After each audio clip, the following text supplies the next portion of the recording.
как се намира масата на Нютонката?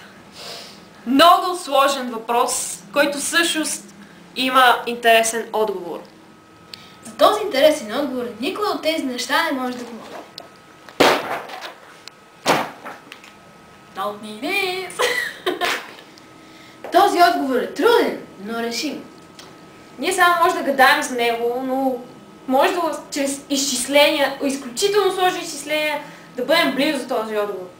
Масата на Нютонката е равна на масата на планетата Земя плюс масата на целият океан плюс моята гениалност, Боже мой, масата на моята гениалност плюс феновете на мустака, Jesus, толкова много числа, помножени по това много дълго число, не мога да го изкажа. Това беше всичко от мен, Рага Мъфин и Геврека.